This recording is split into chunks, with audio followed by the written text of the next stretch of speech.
The artist recreates the world.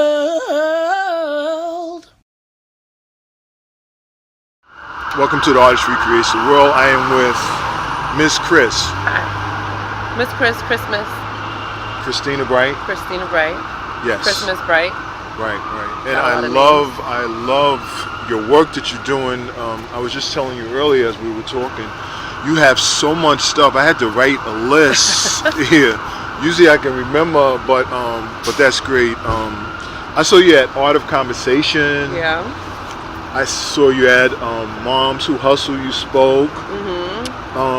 Shana Baraki. Yep. Shana Baraka. Thank you. Talk about that stuff.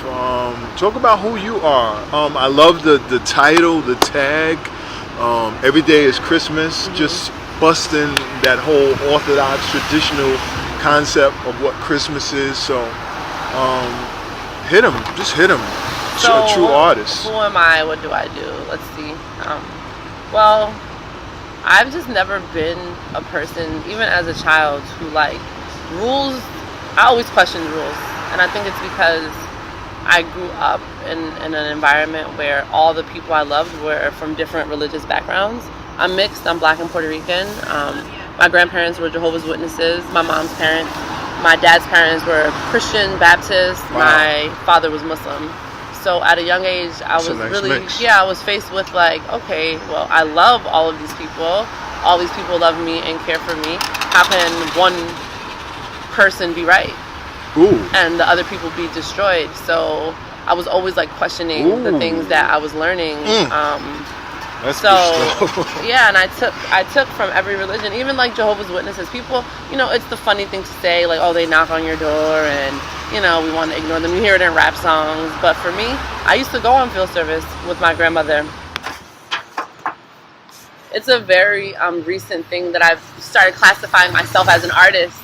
Because when you're growing up, you think that an artist is either like a musical artist, or an artist is someone who's painting or sculpting or having something that is tangible in their hands. But an artist is just a creative person who you use that creative entrepreneur. I love that creative entrepreneur. Yeah. Like is someone who's creative, who is like putting people in a room and creating. Like I had an art convo in Brooklyn, and I changed the lighting. It was all like groovy, different colorful lights. Like it was, you create a space and then you throw people in that space, and you already know the kind of things that are going to happen, and you watch it happen. An artist is someone who has some kind of plan, who's putting like what they feel into something, and then it's affecting and it's touching other people. I think that's what art is, period. And I think that the more people who can realize that they're an artist. Answering my traditional question. Oh, go ahead. No, go ahead. You answered it. Go ahead.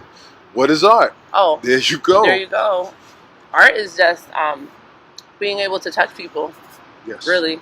Being able to touch people, using your gifts, using your skills. And you don't have to call it art for it to be art. But I think the second that you're able to acknowledge that you're an artist and you're a creative, you just become free. Because even I like that. There's a question that I used to hate, and if my mom is watching this, because sometimes my mom is on my live. I don't know if she's in here. Mom, are you on her live? If she's on here. But my mom used to always like get on me about clothes, right? Like, your socks don't match. Or like, if we went to a funeral, you can't wear that to a funeral. And my thing was like, they're dead. They can't see me anyway. Like, why can't I wear what I want to wear? Like, who made these rules? Like, why can't I wear I am with that blue to a funeral, right? Or why do my socks have to match? That black. I wear what I want. And people ask me, like my assistant will ask me, did you find out the dress code for this event? No. That's not even a question that I ask, because guess what? If I show up to the event and you don't like how I'm dressed, I wasn't supposed to be there in the first place. It's not for me to change who I am to exist in environments. If the environment is not welcoming to who I am, then I don't need to be there. And like, that's it. Period. Like, I think about Prince. Prince never asked a soul what the dress code was. You just wake up and you dress how you feel. Because if I'm not being comfortable, if I'm not dressing how I feel, then I'm not able to produce and create the way that I need to create, because I'm being stifled. I'm being censored. It just doesn't work for me. You sure they didn't ask me what was the dress code for today? Fuck no. Sorry. No, that's not. I don't do that. I don't do dress codes at all. No, I'm with that. Please, are you kidding me? I can't take it because we look like clones. Oh, I can't take it. We look like Yeezy season 6. Like, stop it. Plus, you're destroying traditional concepts, in which I love these orthodox methods. They keep us in a box. They control us to control our thinking, contours our thinking, our actions. Right. And so we come out, and you might see somebody with your shirt on, or with your pants on, or with your whole outfit on. Right. Don't go to a concert. I wanted to talk about what you talked about in Art of Conversation. When I went to the David Chappelle show, they took away the phones. And Erykah Badu, and it was so powerful because I could tell the difference in the energy because people weren't doing this. Mm-hmm. People were focused on the concert, and it was a different type of energy and response. Whereas when you have your phones and everything, like recording, right. Yeah. So that's a beautiful thing. We have to do more events where we take away the technology so we can be people and we can talk to each other and really engage the way we need to engage. You know what I think though? What I love? So the reason at Art of Convo, I actually don't take anyone's phone away, right? I give this disclaimer in the beginning. I'm not going to take anyone's phones away because I'm a mom, and I know that I need my phone at all times. I need to check if my son is okay, and I need to be available, right? But what I will say is respect people's space. Don't be all in people's face. And what ends up happening is when you look around, no one's on their phone anyway because they're so engaged. That's how you know you have a successful event, when people are so engaged in what's happening right there. And there's been times like if I see someone who's like just texting, I'll call them out. And that's the thing. People come to Art of Convo and they think that I'm going to be like, hello, my name is Chris. And I'm going to be like, if I disagree with you, you wouldn't. We can go at it. I've gone in on people and they're just like, I mean, you're the host. You have to be. No, I'm a person. And it's even on social media. You know, this whole, I don't know, I might make you uncomfortable, but whatever. I doubt it. The For the Dick Challenge happened last week. I heard about the Dick Challenge. For the Dick Challenge, and I like to rap. Low key, I used to like want to be a rapper when I was growing up. So I got some bars. I know you heard my For the Dick Challenge. I wrote that. But what I ended up doing is I posted on Instagram, and then people were commenting. Like some people, like, I can't believe you have a North Girls Rock hoodie and you're talking about For the Dick. I'm like, first of all, I have a child. How you think he got here? I'm not like magic. Right. Like, I mean, I am magic, but you're allowed to be conscious, you're allowed to be vegan, you're allowed to be spiritual, you're allowed to be a mom and like dick. And talk about it. Like, why do I have to be a certain kind of way? And at the bottom of that, I mean, at the core of that is these religious systems. I always say it is people feel a certain way about what is right. What is doing? If you're doing this, a good thing, then you can't say this, or you have parameters. You're allowed. But art is not like that. Art is like you talked about it. Art is being free, and when you're free, you're just free. You know, you say what needs to be said. There will be some situations that you might not. You know, you have to. You know, usually when there's money involved, you have to curtail what you say and how you say it. But I mean, unless you make your own money, right? And this is why having your own money is very empowering and doing your own thing. For instance, and we might as well get into it. I spoke out against Black Girls Rock, and I said, stop coming to my hood and having this event low key and not making it available for the women in Newark to come and be a part of it, right?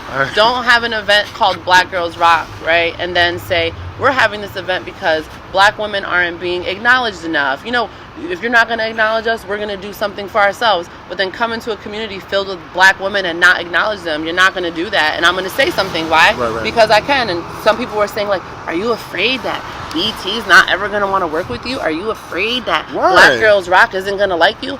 And my answer is, I don't give a fuck. You know why? Because in my mind, I'm going to have my own network. I'm going to have my own show. And it's not any shade. You know what I'm saying? And honestly, ironically, the very next day after it aired, I ended up being on BET. Like, the show that I recorded with them came out that very next day. But my thing is this. If I can't be who I am and say what I want again, and it's going to offend you, then we don't need to be working together. We are the creators. We are the artists. We're the ones to create. We can't wait for other people to create. You can't.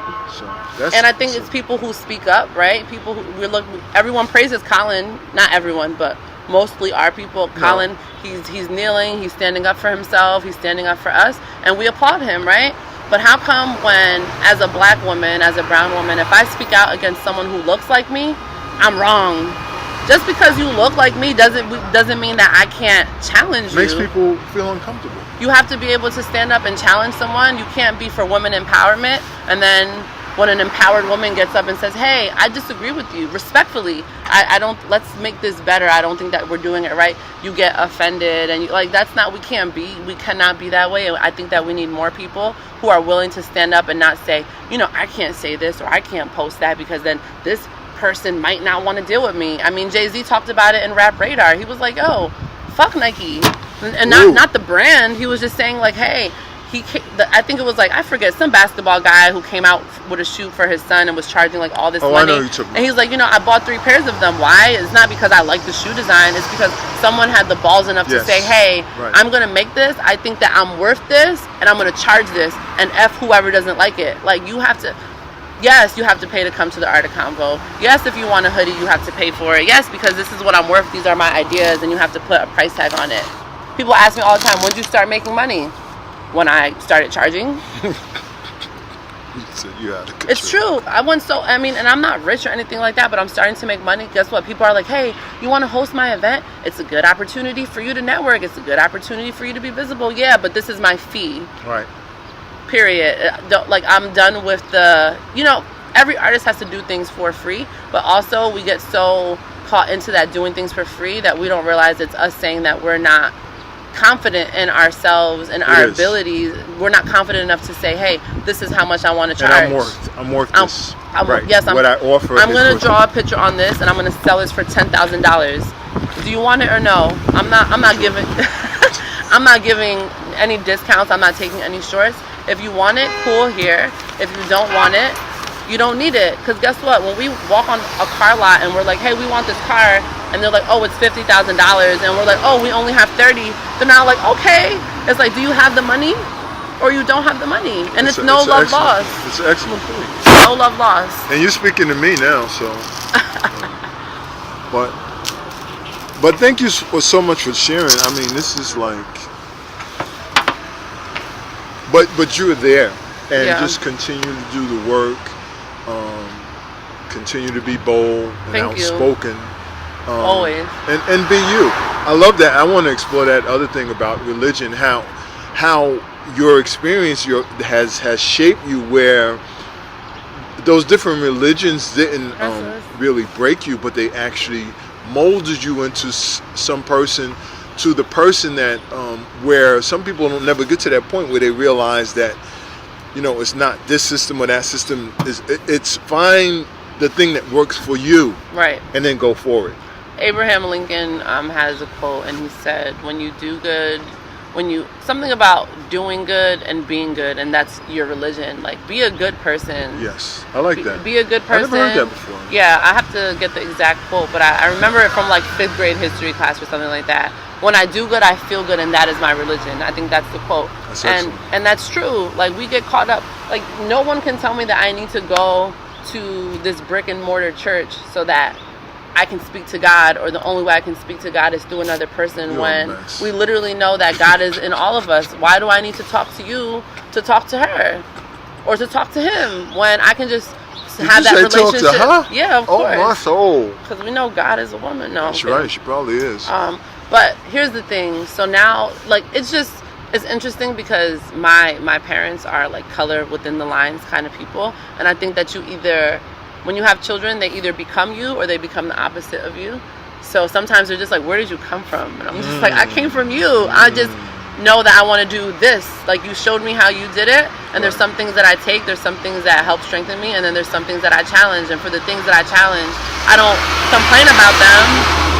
I change them, and now I teach my son, the way that I believe. And I think that especially we have to start challenging our parents. A lot of people are so afraid to like challenge their parents or challenge what their parents taught them. Like, we have to understand that we're being programmed, And when you understand that your parents are people, and you understand that you're living in a system, and this is a society that doesn't want you to be empowered if you're not a white man, like, this is a society that wants all you... All true. True that. They want you to, like, when you realize that, you'll stop buying into certain stuff. People are always saying, and I might offend certain people with this, but whatever, Black Lives Matter, Black Lives Matter, but then you eating Popeyes.